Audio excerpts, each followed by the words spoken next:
Howdy, Ags. Well, welcome to this week's Monday lunch. I'd like to, if y'all could, I'd like to welcome up John Kimbrough, who has been out for a couple of months, it seems like. Glad to have you back. John, you got a story for us? Do you have a story for us? Got a joke? Get up here. You know, back in the old days at A&M, I started yell practices with a fable. So I got a little fable for you here. Back in Tennessee, about 68 miles, he owned the store, and he there on the square of Woodbury. He's one of the last of the old Southern gentlemen, but he did have one vice. He loved to play the ponies.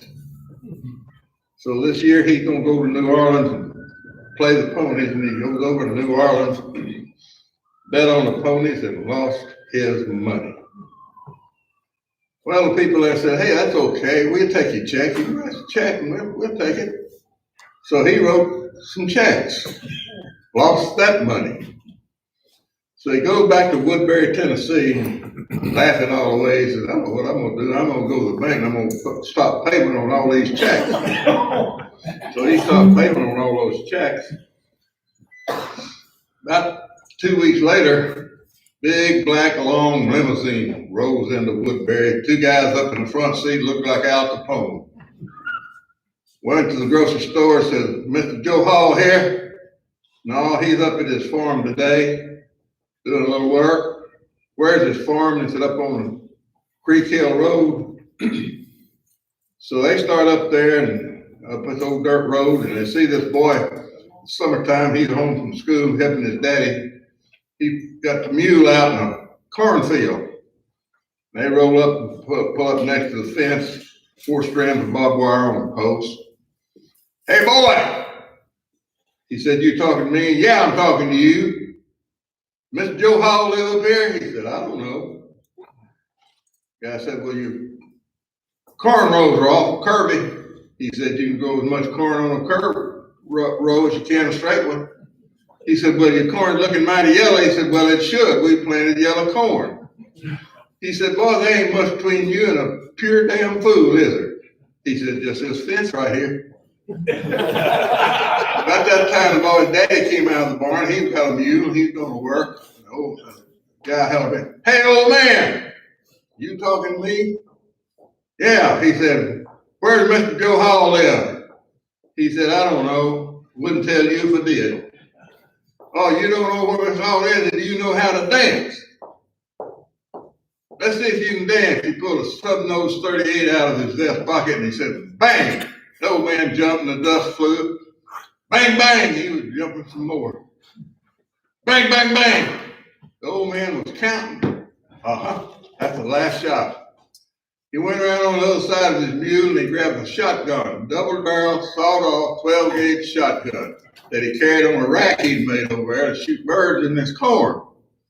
He grabbed that off of that hook, and he walked around and jumped over that fence. And he took that shotgun and took both barrels and stuck it right up on that guy's chin, bent him over backwards over the hood of his car. "Now, Mr. Wise Guy, gambling man from New Orleans." Then he thumb-cocked that shotgun. He said, "Have you ever had the privilege of kissing a 1,500-pound, green-lipped, bad-breathed mule right in the mouth?" The old fellow realized he done waded in pretty deep water. He said, "No, sir, but I've always wanted to." Let's pray. Loving Heavenly Father, we pray to you today, giving thanks for the blessings you've given us and asking you to heal our country. Father, only you can do what has to be done in these troubled times. We beg you, help our country. And Father, we ask you to bless us and to bless Texas A&M. Bless all of us. And in this pandemic we're in, the people I think are abusing us. And in your name we pray all this. Amen. Amen. I pledge allegiance to the flag of the United States of America and to the republic for which it stands, one nation, under God, indivisible, with liberty and justice for all.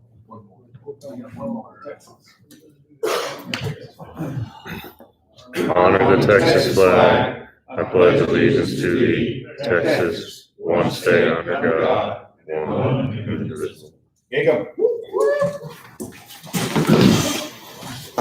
Well, thank you very much for that, Mr. Kimbrough. We've been missing that over the last few months.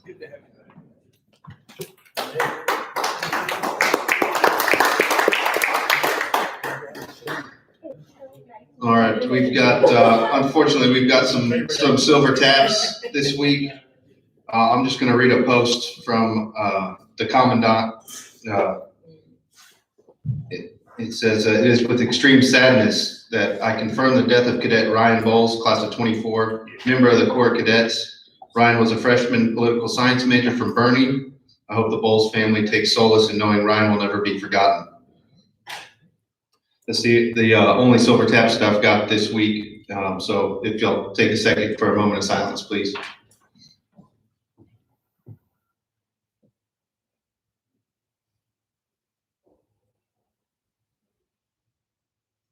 All right. Do we have any new members or guests here with us this week?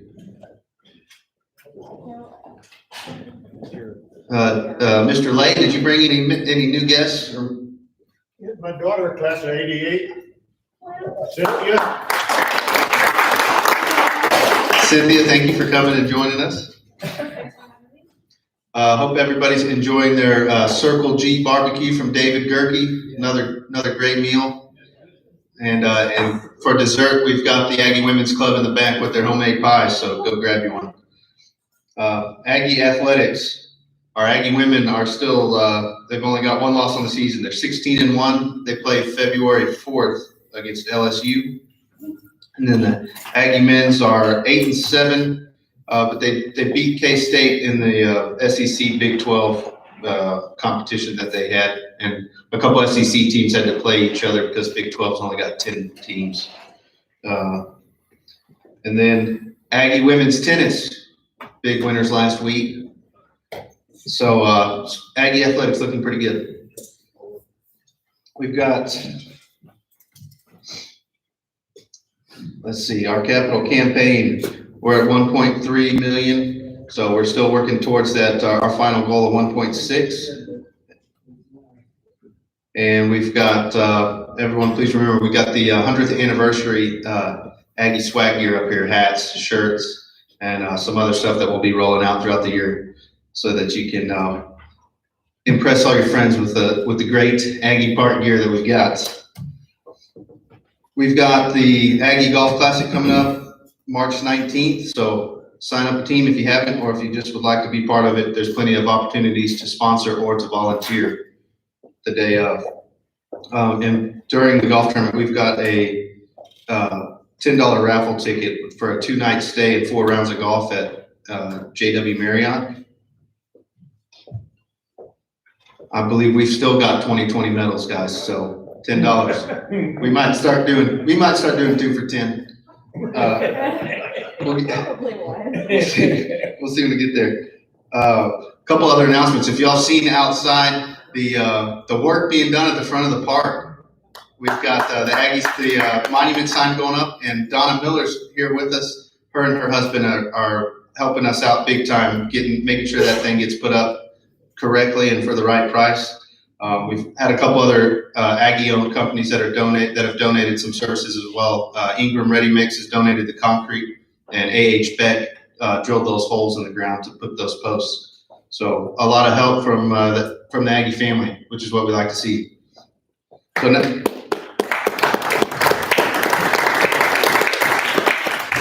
I'd like to call up our Vice President, Reagan Freiling, so he can talk about Monday lunch and upcoming events. Thanks, Reagan. Howdy. I saw my slide up there and I thought Logan was going to introduce all my speakers, so thank you for pulling off, Logan. It's great to see everybody again today. we were scheduled to have a representative from the stock show rodeo, and they've kind of pulled off all of their speaking engagements for now. And so I've got to tell you, my first call was this young lady that's here. You might recognize the last name Holmes. The Holmes family is very integral here at Aggie Park, valuable members of our club. And so you guys are in for a treat today. So Renee Holmes, class 16, is here. She's working on her PhD in entomology. She graduated here in San Antonio from Johnson High School in 2012. And then she went to A&M. She was active in the A&M Horsemen's Association. She's earned her Bachelor of Science in Entomology and a Master's of Science in veterinary, I can't even say it, veterinary public health. I'm doing good to say entomology. How's that? Yeah, in epidemiology. And so now, straight from College Station, I've got Renee Holmes. Come on up, Renee. Okay, so before she gets up here, she's a bug girl, right? So she loves bugs, and her mom says she always has. But can you know the difference? Can you tell the difference, the gender of an ant? How you tell the difference? By dropping an ant in water. Okay, if it sinks, it's a girl. If it floats, it's buoyant. Get it? Okay. And then one other, what do you call an old ant? An antique. Okay, that's enough. Okay. Now y'all will enjoy having Renee. Yeah, you're done. You're done. Go away. Okay. So do I just click it one to the side? Yeah. Oh wait, you're still ducking my water. And Renee, you can tell he was an Ag Eco major.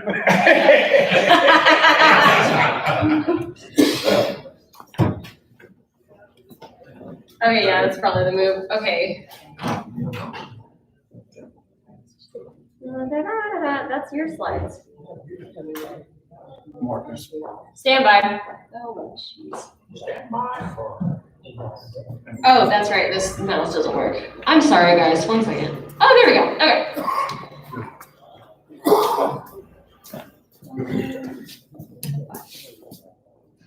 How'd you know, Dean? Okay, so apologies in advance. This was a little bit of a last second invite, but this was my talk for the national conference. Well, actually this year it was at home. It was supposed to be in Florida, which would have been really cool since Disney World is there. But yeah, so if anything on my slides is directed at the national conference, just pretend you're the national conference. Okay, so this is one of my dissertation chapters. This is my first dissertation chapter. I'm studying fire ants, obviously, and specifically a series of viruses that could potentially be used as a biological control agent. And my entire dissertation is focused around making the case for Solenopsis invicta viruses, which I'm just going to call SINV after this, as potential biological control agents. And I'm working on some methodologies to potentially use those in the future to control fire ants. So the title of my talk is Solenopsis invicta viruses, interactions with the host, the red imported fire ant, Solenopsis invicta virin, and that is a whole lot of words for fire ant viruses and fire ants. So I feel like I probably don't need to give you all a whole lot of background because everybody knows and hates fire ants. But as just some background information, fire ants are not actually supposed to be in the United States in any capacity. They're not North American ants. They are invasive and they're from South America, and specifically Argentina. So they are, because they don't have any true natural enemies in our area, they are exceptionally difficult to control, and ants just as a genera are exceptionally challenging to control because they are extremely adaptive little buggers. They're so good at making themselves at home in any place that they colonize. So currently, just some statistics on fire ants, they have invaded 138 million hectares of range since their original introduction in around 1920, and there's a lot of argument on when they were introduced. It's somewhere between 1910 and 1930, depending on who you ask. But in the course of about 100 years, 138 million hectares of land, that's a lot. So they cause problems in the veterinary, medical, agricultural, social, commercial, and ecological areas of interest. And it's also incredibly difficult to put a value to the amount of damage that's been done by fire ants, because things like ecological issues, so the different species that they have killed off as a result of invading this area, it's not something that we can put a monetary value to, but just the quantifiable amount of money that's in damages that's been caused is around $6 billion in damages to the US annually, with $1.2 billion of those damages done in Texas. We love fire ants here. And again, they are, like other invasive ants, exceptionally challenging to control. So control efforts have a long and storied past. There is a long history of control efforts that are specifically based in chemicals. So our Amdros and things like that, which are actually exceptionally efficient and they're very good at controlling fire ants.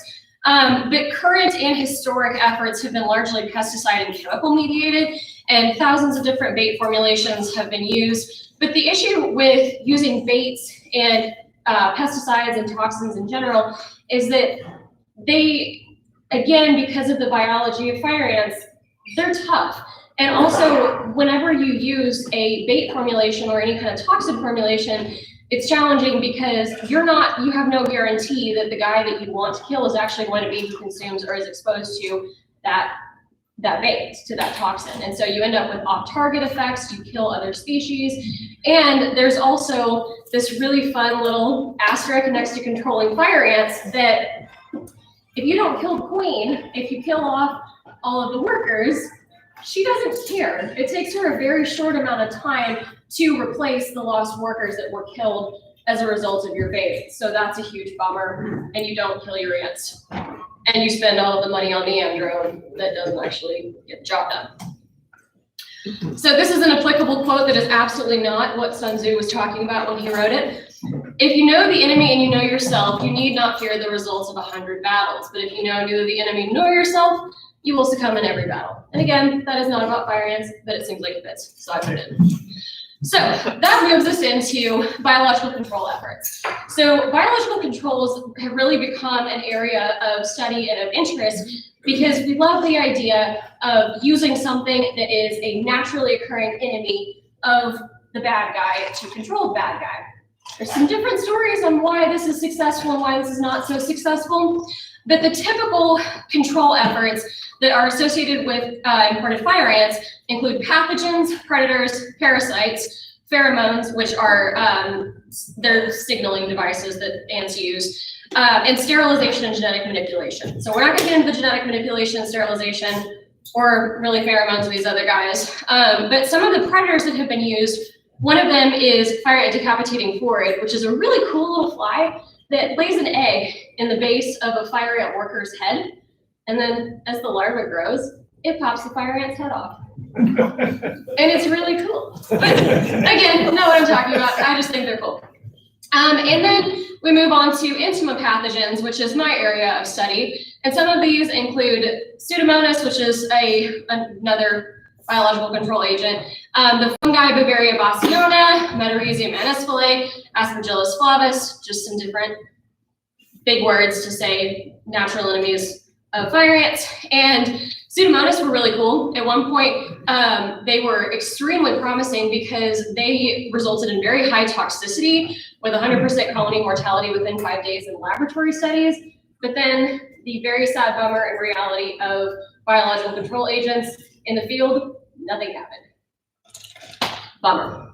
But moving on to that, moving on to my area, viruses, these guys look really promising. So if you look to the left, or my right, your left, this is an electron micrograph stain of purified Solenopsis invicta virus 3, which is an intima pathogen. It is a pathogen of Solenopsis invicta of the red imported fire ant. And that's what we're going to be talking about today.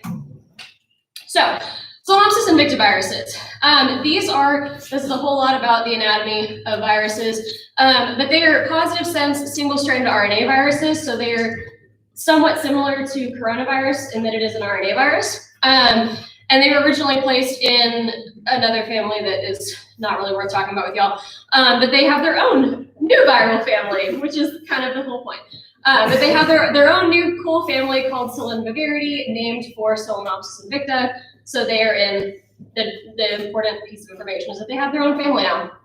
And these are cool. So they're relatively small viruses as far as their genome sequence, but they cause both chronic and epidemic disease outcomes. So Solenopsis invicta virus 1, which is one strain of the virus, causes this chronic infection type where unless they're under severe stress, they really don't have any visible disease outcome except for some reduction in the amount of brood or the immatures that are present in the colony. Whereas Solenopsis invicta virus 3 has this epidemic disease outcome where when a colony is infected with it, it's very rapid decline of the colony.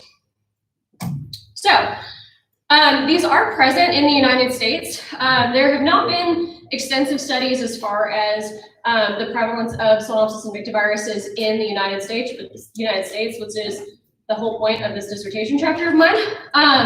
But chronic infections of other Solenopsis invicta viruses are relatively common, and I have sampled Solenopsis invicta virus 1 in Texas sites pretty extensively, and I'll show you all that data in just a minute. Whereas, not surprisingly, our epidemic disease outcome virus, Solenopsis invicta virus 3, is much less common in Texas, which makes a lot of sense. If something's really nasty and deadly, it's probably not going to be out and about very much. We don't have Ebola bouncing around among our populations because we tend to die a lot from it. Same thing with these guys.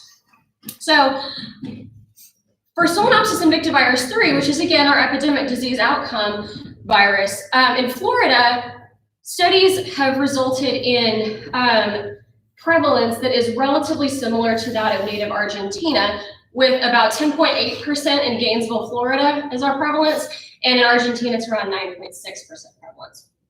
So, however, again, this data has not been collected for Texas, so that's what I've been doing. And so, despite detection, the relationship between SIMB1 and SIMB3 and its host has yet to be extensively studied in Texas.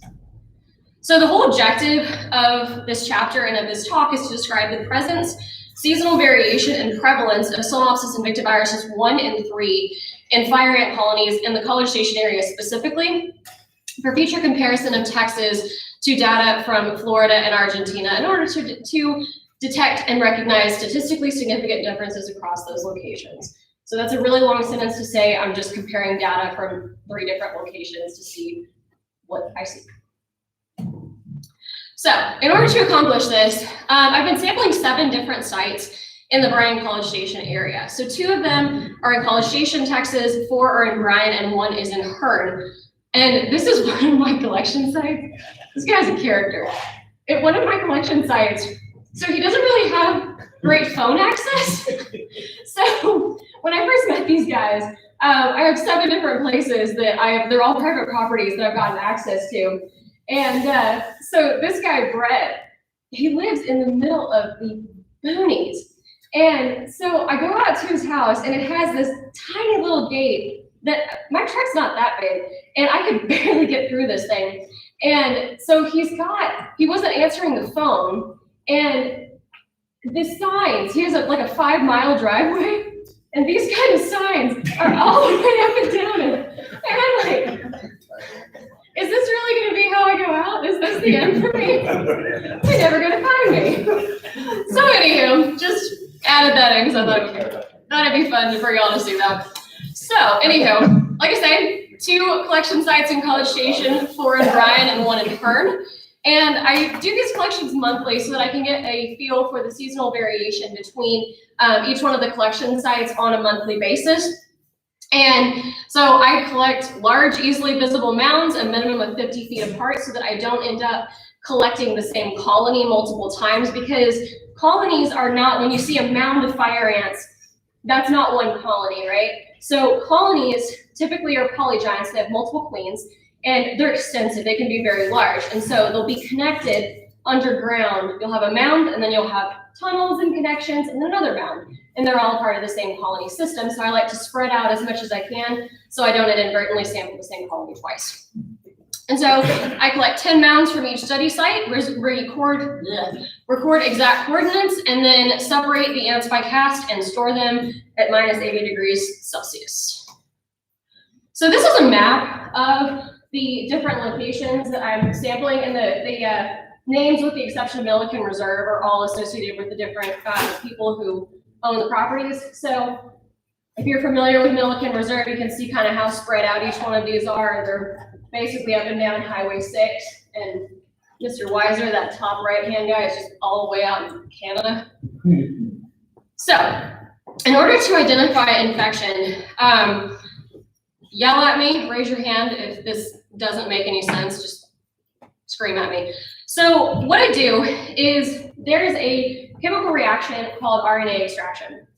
So I basically stick the frozen ants in a tube and grind them into a powder and use a phenylchloroform solution to release their total nucleic acids, so their DNAs and their RNAs. And then I use a cDNA, so complementary DNA synthesis kit, to make a copy of all of those RNAs. And then I make a whole bunch of copies of those copies. And then I use what's called a gel electrophoresis kit that you've seen on the OJ trial. That is the way to describe it, is it was the little lines that were seen on the OJ trial. And based on the size of the band of the line that I see, that tells me, based on a sequence, how big the band of nucleic acids is. And so that tells me, based on the primers that I use, there's a specific length that I'm looking for. And so I can compare that specific length to my known viral length, and I can tell whether or not there is a positive or a negative colony. So that's how I do it.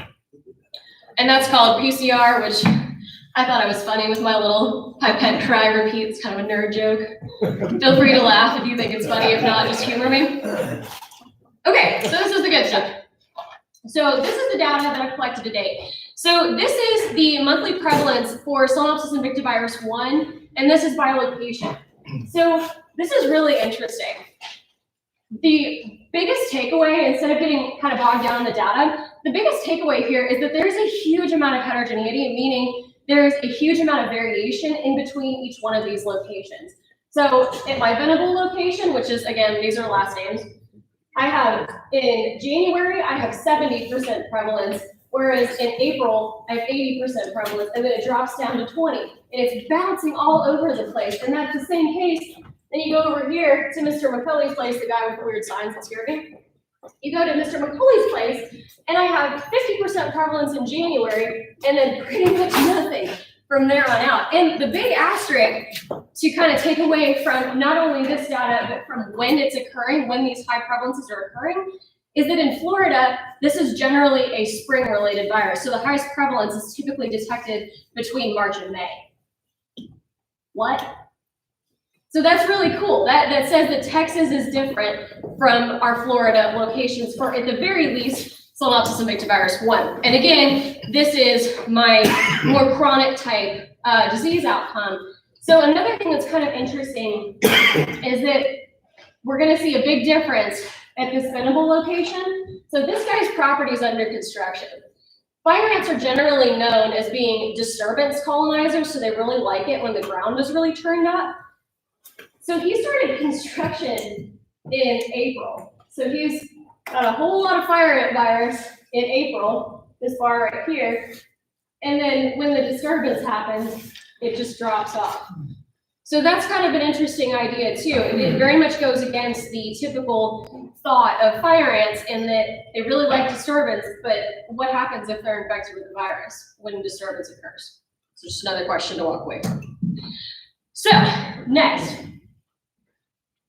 This is our epidemic disease outcome virus. This is the one that really is not nice to our little fire ant friends. So they don't like it. They die.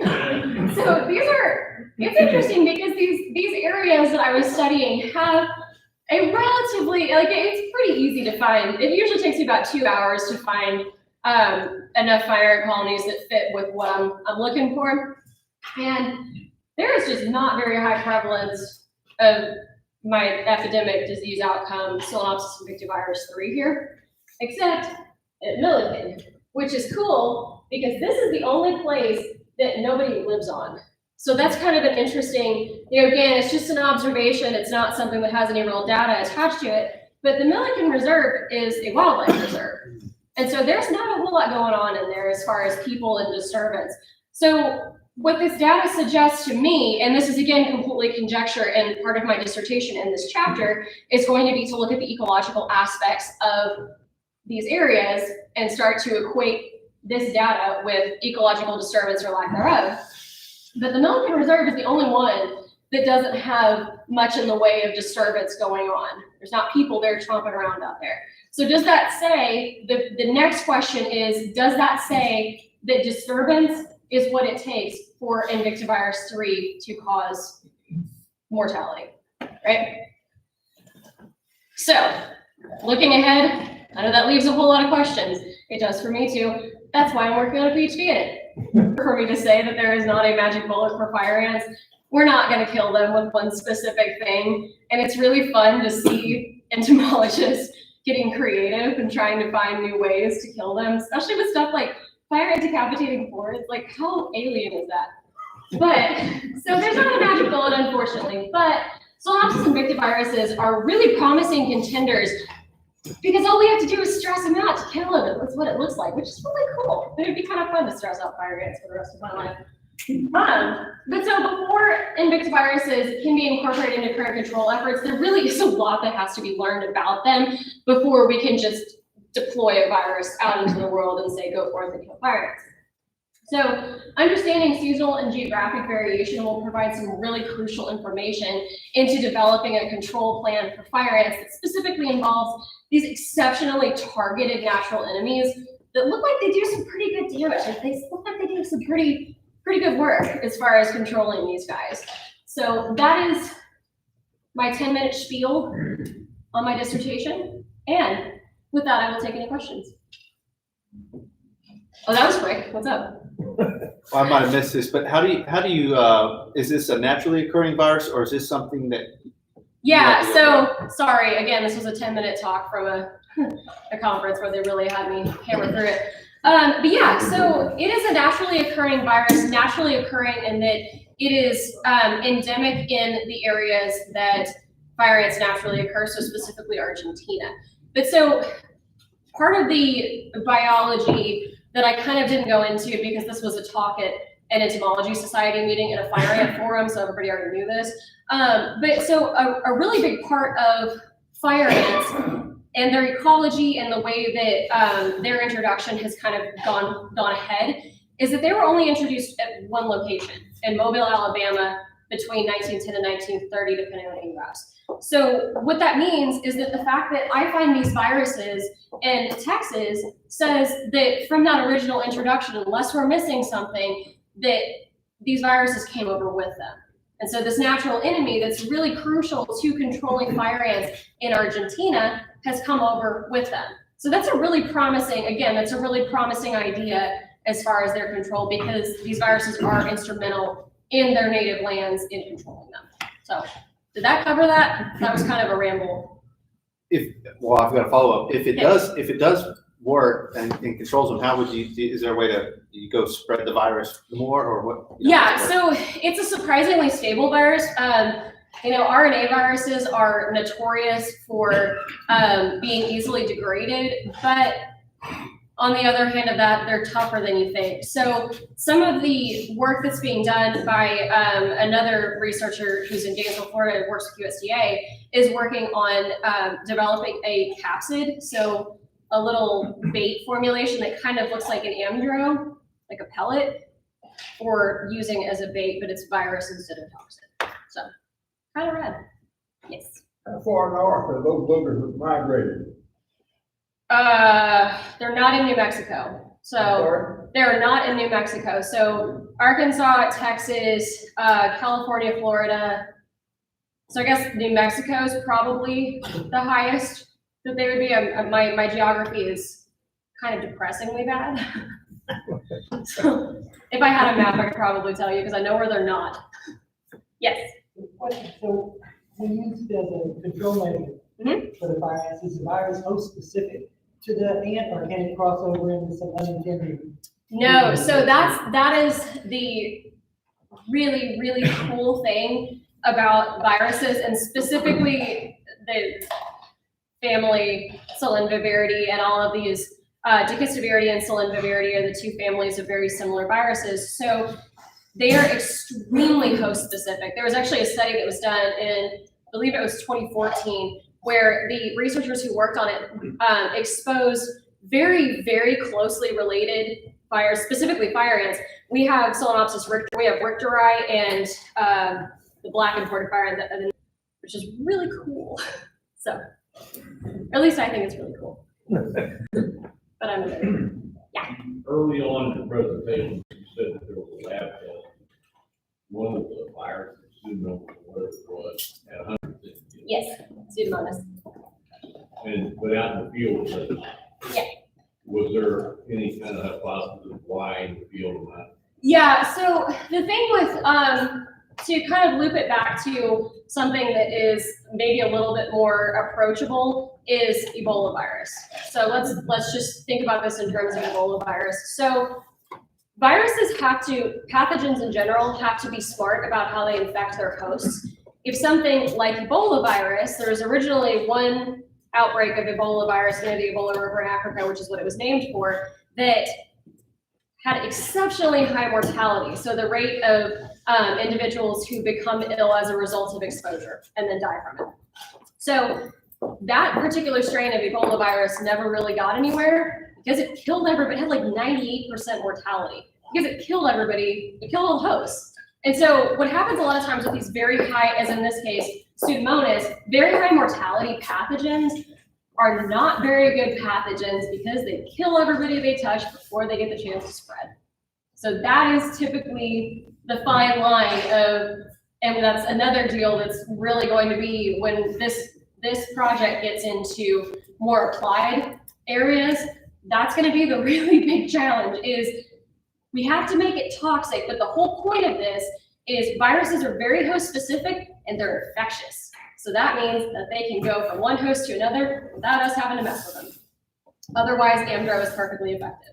So, you know, anyway, looping back to Ebola, it's probably because just like Ebola, Pseudomonas had very high mortality. High mortality means low transmission because everybody died before they got the chance to share with their friends.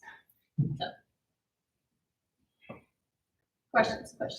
Right. How'd you pick your spots, your locations for doing that? So I didn't exactly get to pick them. I am a part of a really cool program called Ecolab that it's a group of attorneys and landowners who work together for the purpose of doing ecological research for conservation status. And so I was given access, with the exception of Milliken Reserve, because Milliken Reserve, I know the manager of the property very well. But the properties that I picked were offered to me through the Ecolab management system as you can come out here and do science on private properties, which is cool because that means that they're generally not messed with. Their foot traffic is relatively low. So that was kind of the big reason for selecting them is access to private properties. They're big properties, they're 35-ish acres. So it's a lot of land for me to collect fire ants on.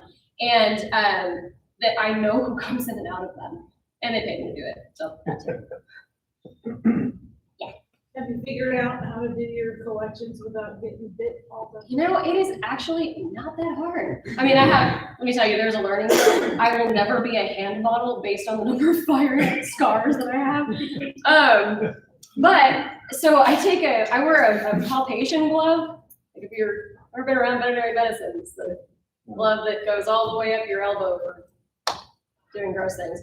But I use a palpation glove and take a 50 milliliter scintillation tube. So it's just like a little conical tube. And I stick it into the center of the colony and the mound, and the ants fall into it. And then I pop it back out and screw a cap on it. And I don't get stung very much. So that's how I do it. That it? Oh, really? More. Fun. How many insects and animals do you have at your house, and which one's your favorite? Oh, why did you ask me that? Okay, let's go through the list. 2 horses, they are not the favorites. I've got cooler stuff than that. 2 horses, 2 cats. I'm not gonna lie, my cat Beans she's pretty cool. Beans is pretty awesome. 22 tarantulas and a scorpion, and I've got some goldfish. The scorpion's pretty rad. I like the scorpion. Is that all you got for me? All right. Now you can clap for me.